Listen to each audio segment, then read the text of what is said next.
Sekarang kita baca hadis Imran bin Husain radhiyallahu anhu qala lin nabiy sallallahu alaihi wasallam shalli qa'iman fa in lam tastati' fa qa'idan fa in lam tastati' fa 'ala jamb, rawahul Bukhari. Dari Imran bin Husain, beliau berkata, Rasulullah sallallahu alaihi wasallam berkata kepadaku, salatlah dengan berdiri. Ini perintahnya. Fa in lam tastati' fa qa'idan. Tidak mampu berdiri, maka duduk. Fa in lam tastati' fa 'ala jamb. Nah, kalau tidak mampu juga duduk, maka 'ala jamb, minggir. Ya, apa? Kalau tidur ini apa namanya ini? Berbaring ya. Kalau telentang kan begini ya. Ah, ini telentang. Tapi kalau ini kan berbaring. Jadi kalau kita tidak mampu, ya berbaring nggak apa-apa. Jadi Bapak dan Ibu yang dimuliakan Allah, nah, tadi kalau hadis yang pertama tadi kan tentang mesti kita mengikuti Rasulullah, cara Rasulullah dalam sholat, gerakannya, ungkapannya. Nah, di sini perintah Rasulullah atau ajaran Rasulullah kepada Imran bin Husain. Kalau sholat itu mesti kita lakukan dengan berdiri. Maka disebutkan di dalam rukun sholat itu setelah takbiratul ihram adalah berdiri, gitu ya. Baik, maka selagi kita mampu berdiri, berdirilah semampu kita. Kalau tidak mampu maka silahkan duduk. Tidak mampu juga duduk, boleh berbaring. Tidak mampu berbaring, ya telentang. Tidak mampu telentang, kata para ulama, pakai isyarat. Ya. Masih bisa menggerakkan mata, pakai mata. Tidak bisa lagi menggerakkan pakai mata, maka isyarat hati. Tidak bisa lagi pakai hati, ya. Ya. Disolatkan lagi gitu ya. Jadi Bapak dan Ibu yang dimuliakan Allah Subhanahu wa taala, ini tentu agama kita yang luar biasa ini. Ringan, mudah, tidak mempersulit kita. Ya. Nah, jangan pula bohong tapi ya, Ustaz tidak mampu lagi berdiri, tetapi masih mampu. Nah, dia sendiri kan, konsekuensi ibadah itu kan kita nanti. Allah yang akan menghitung, menghisab perbuatan-perbuatan kita. Jadi kita yang tahu. Maka berkaitan dengan ini bahkan dibahas kalau misalnya Ustaz, kalau seandainya imamnya atau sholatnya panjang, berdirinya mampunya cuman 1/4 jam, setelahnya boleh dia bersandar, bawa tongkatnya, minta bantu ya, pegang tongkatnya dia supaya dia bisa bertahan, boleh. Kalau dia dekat dinding ya nyender, tapi jangan tidur. Karena dekat dinding akhirnya ketiduran. Orang ruku dia masih nyender aja gitu ya. Nah, itu tentu tidak dibenarkan. Tapi diperbolehkan kita bersandar atau apa namanya, meminta bantuan dengan paket bantuan tongkat, itu diantara disebutkan gitu ya, supaya kita bisa berdiri.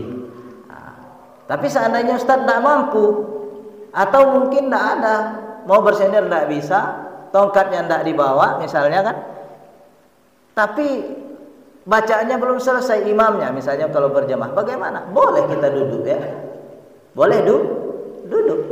Nah, karena sudah berdiri lama, khawatir apa namanya, pusing, khawatir apa, kalau bahasa Ustadz di Palembang tuh mendam itu apa namanya, kita nggak ini apa, seolah-olah semua itu berputar gitu ya. Nah, ya duduk, tadi berdiri, kemudian duduk, lanjutkan sholat sambil duduk, nggak apa-apa, karena kita sudah tidak mampu lagi gitu ya. Baik, hadis ini Bapak dan Ibu yang dimuliakan Allah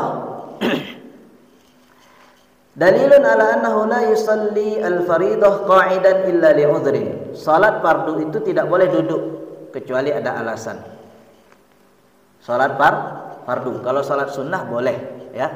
Salat sunnah sebenarnya boleh. Salat tahajud misalnya, malas berdiri, ya duduk aja nggak apa-apa. Tapi kalau salat fardu tidak boleh kecuali ada uzur. Wa huwa adamul istita'ah. Uzurnya itu, alasannya itu tidak mampu. Jadi tidak mesti sakit sebenarnya, ya. Tidak mampu berdiri. Nah, belum tentu orang tidak mampu berdiri itu sakit. Ya. Wa yalhaqu bihi ma idza khasya dararan. Termasuk kalau dia berdiri bahaya. Kita lagi duduk sholat. Kita lagi misalnya contoh nih. Kita kalau berdiri itu bahaya. Contoh, kalau misalnya orang lagi ditahan gitu ya. Di atasnya ini misalnya duri atau misalnya besi-besi. Kalau ibaratnya dalam tahanan gitu kan. Pokoknya dia tidak boleh bergerak. Kalau dia berdiri aja kena misalnya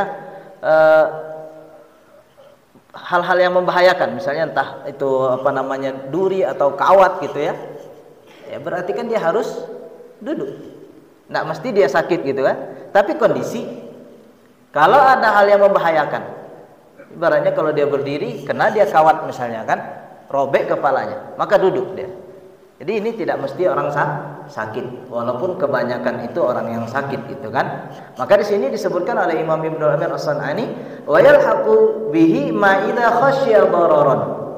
Liqaulihi ta'ala, wa ma ja'ala 'alaikum fid dini min haraj. Karena di dalam Al-Qur'an Allah sebutkan, Allah tidak menjadikan bagi kalian itu dalam agama itu hal-hal yang mensulitkan. Jadi kalau kita sholat merasa terganggu dengan posisi berdiri, ya duduk gitu ya. Wa kadza qauluhu fa illam tastati' fa 'ala jam. Ya. Jadi kalau tidak mampu maka silakan berbaring. Wa fi qaulihi fi hadis at-Tabrani fa inna lathu masyaqqah fajalisan fa inna lathu masyaqqatun fanaiman. Jadi kalau kita itu sulit sambil berdiri silakan duduk.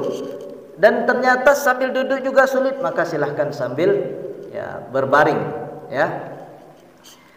Maka Bapak dan Ibu yang dimuliakan Allah, ini kemudahan-kemudahan yang diberikan oleh agama kita. Wa fihi hujjatun 'ala man qala innal 'ajiza 'anil qut tasqutu anhu shalah wa huwa yadullu 'ala anna man nalathu masyaqqah walau bit ta'allum yubahu lahu shalah min qu'udin. Hadis ini juga dalil sebagai hujjah ya, atau sebagai dalil untuk menolak ungkapan-ungkapan bahwasanya orang yang tidak mampu berdiri tidak wajib lagi sholat. Karena orang bilang, Ustaz, sholat itu kan rukunnya berdiri. Jadi kalau tidak mampu lagi tidak usah lagi, gugur kewajiban kita. Tidak, ya, tidak ada gugurnya kewajiban kita seandainya alasannya tidak mampu berdiri. Jadi kalau kita tidak mampu berdiri, maka silahkan duduk. Dalam hadis ini jelas, fa illam tastati' fa qa'idan ya. Kemudian juga di sini disebutkan wa fihi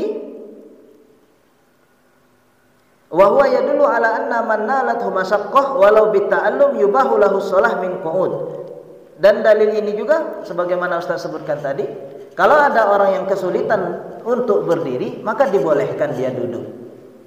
Bukan wajib ya, tapi dibolehkan. Kalau seandainya ketika dia berdiri merasa terganggu, ya, merasa terganggu.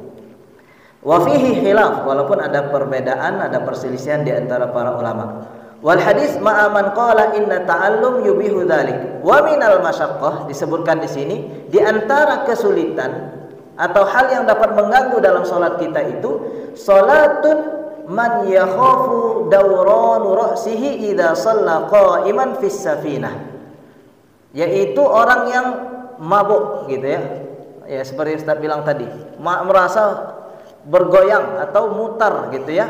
Kalau kita sholat berdiri, seperti kalau kita sholat di safinah. Safinah itu kapal laut ya. Aw yakhafu al-gharq, atau dia takut tenggelam kalau dia sholat berdiri, maka boleh duduk. Kalau ada orang kalau dia berdiri muntah, mabuk gitu ya, naik kendaraan, bagaimana dia ingin sholat berdiri? Misalnya ya, di kapal itu kan ada musola biasanya. Nah, kalau misalnya dia berdiri, terasa kapal itu mutar, gitu kan, pusing kepalanya, maka ya duduk saja dia sholatnya. Atau kalau misalnya dia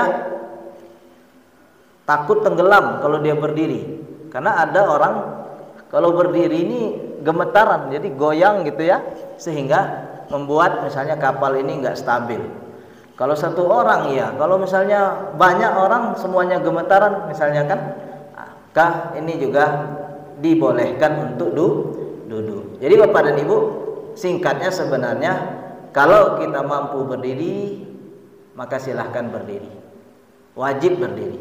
Tetapi kalau misalnya berdiri itu terganggu, ya misalnya kita seperti tadi menjadi pusing, menjadi kita seolah-olah berputar apa yang ada di sekeliling kita, sehingga kita tidak sadar misalnya, atau takut kita akan celaka, ya maka dibolehkan untuk duduk. Hadza wa lam yubayyinul hadis hay'atul qu'ud ala ayyi sifah.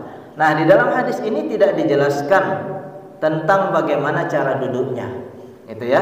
Wa muqtada itlaqihi sihhatuhu ala ayyi hay'atin sya'ahal musalli.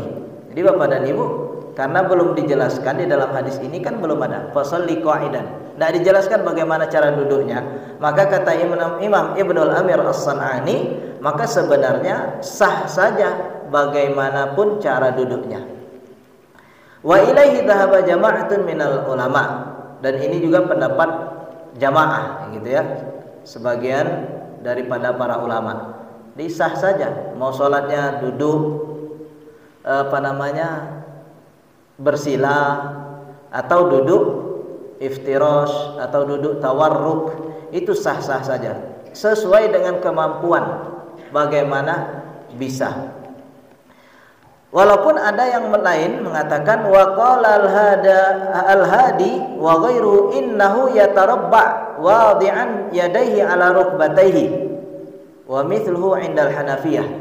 Ada pendapat yang kedua ya, bahwasanya duduknya itu duduk bersila, meletakkan kedua tangannya di atas lututnya. Ini sempat kita bahas sebelumnya, bahwasanya di antara cara duduk salat orang yang di antara cara duduknya salat orang yang duduk, maka dia duduk bersila dan meletakkan tangan kanan di atas lutut kanan, tangan kiri di atas lutut kiri. Dan ini juga pendapat Hanafiyah. Wa dhahaba Zaid bin Ali wa jama'atun ila annahu mithlu qu'udit tasyahhud. Ya.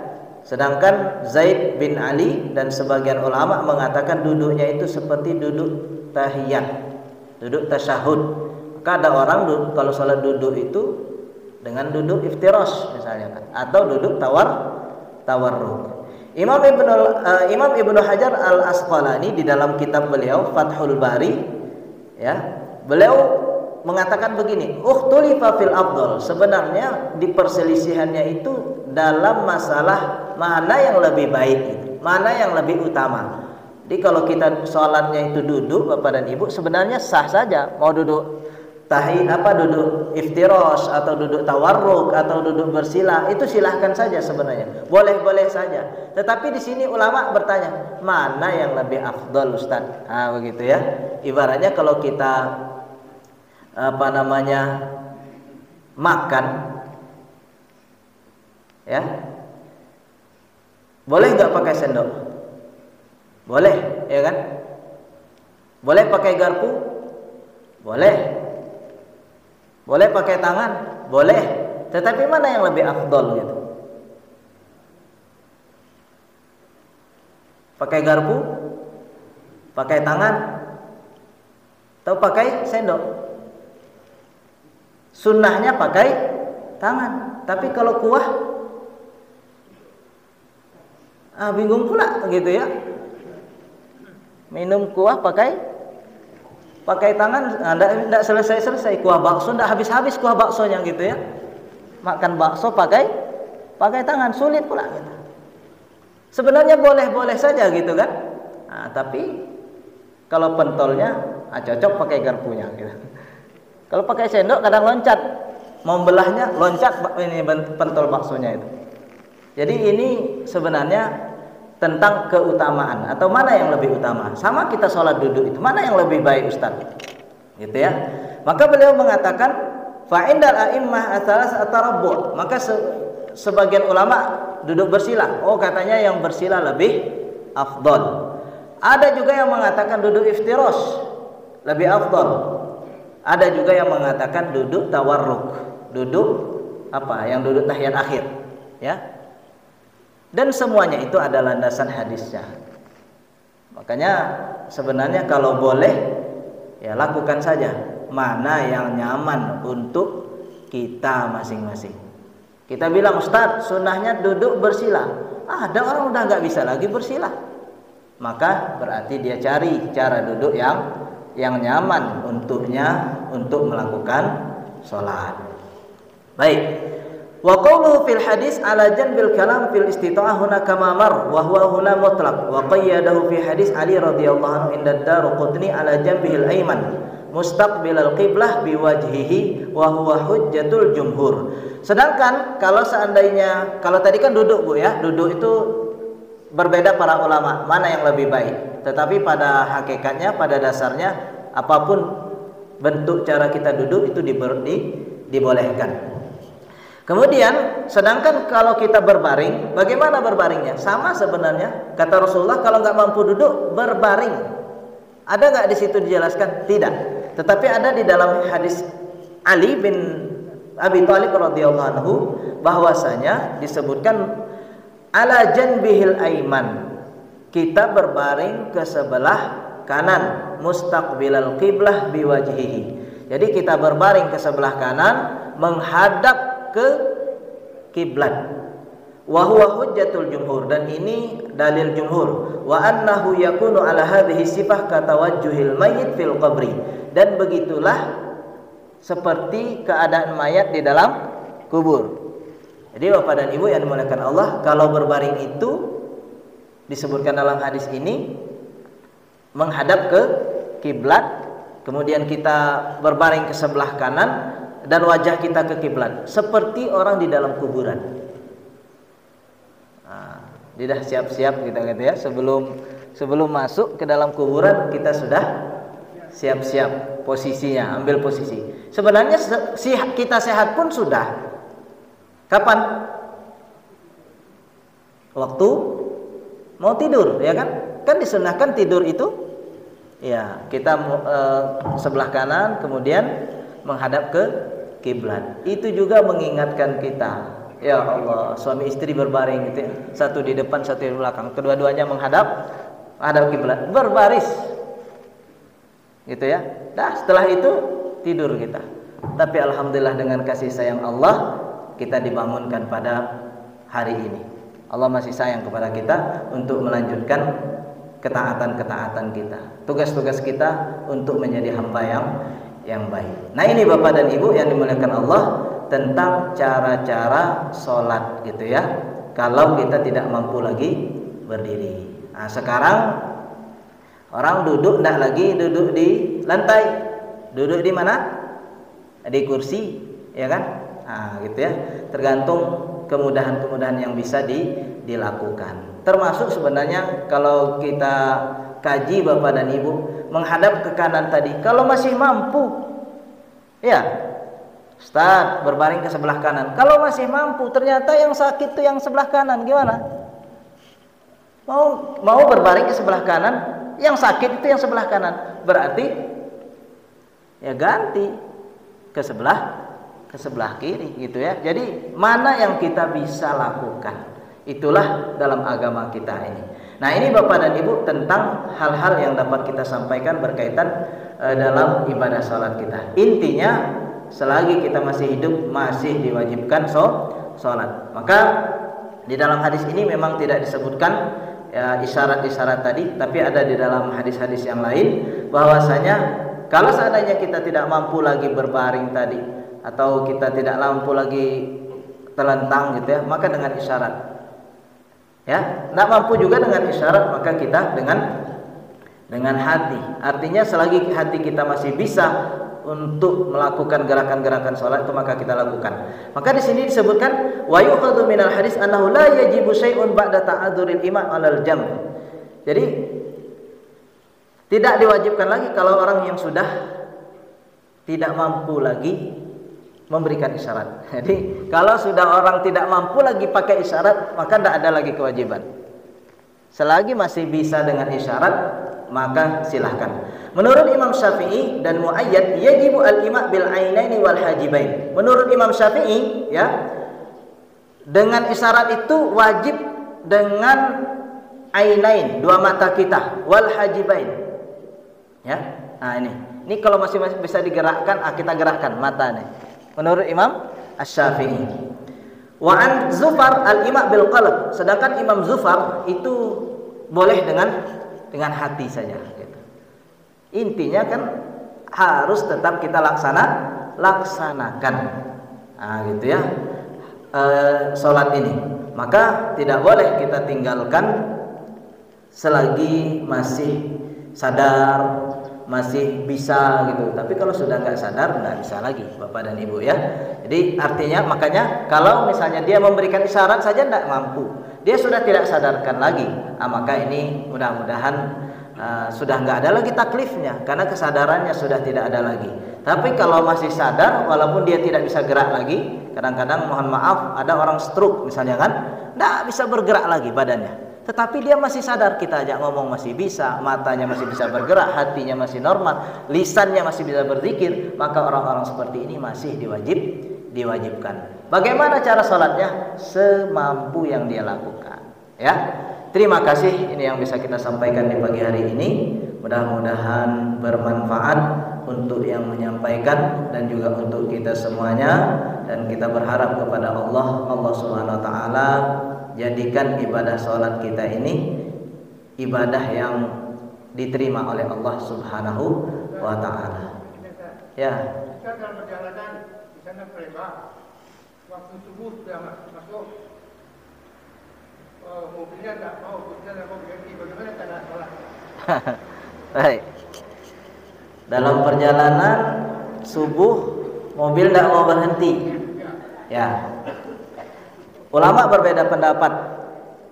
Ada pendapat yang mengatakan sholat di kendaraan. Ustaz belum wudhu, tidak ada air wudhu, bertayamum. Nah ini pendapat pertama. Ada pendapat yang kedua, sholat tetapi nanti mengulang lagi.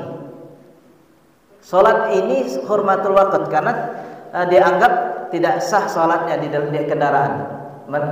Menurut mazhab yang kedua ini, karena sholat di kendaraan itu hanya dibolehkan itu bagi sholat sunnah, sedangkan sholat yang wajib itu tidak. Nah, jadi pendapat yang kedua ini, kita sholat tetapi karena ingin lihurmatil waqt, menghormati waktu. Nanti sampai di tempat tujuan kita mengulang lagi sholat subuh, gitu ya. Di pendapat yang pertama, sholat dan sah, tidak usah mengulang lagi. Sholat yang kedua mengulang, sholat kemudian mengulang, gitu ya. Nah ini solusinya. Tentu dosanya sopir, gitu ya. Kalau kita dianggap berdosa karena telat sholat subuh, ya itu urusan sopir lagi. Tapi tugas kita dalam masalah ini ada dua pendapat para ulama. Yang pertama kita sholat, ya, kemudian selesai setelah itu, tidak lagi kita disuruh mengulang. Kemudian pendapat yang kedua, kita sholat tetapi nanti mengulang lagi. Kenapa? Karena ini dianggap sholat yang tidak sah, karena dia tidak menghadap kiblat. Menurut yang kedua ini, jadi sholat wajib itu harus menghadap kiblat. Kalau di kendaraan mobil itu kan tidak seperti di kapal. Kalau di kapal itu biasanya arah kiblatnya kan terus, gitu ya. Nah, makanya dibuat arah kiblatnya ke sana. Kita sholat ikut terus. Tapi mobil tidak.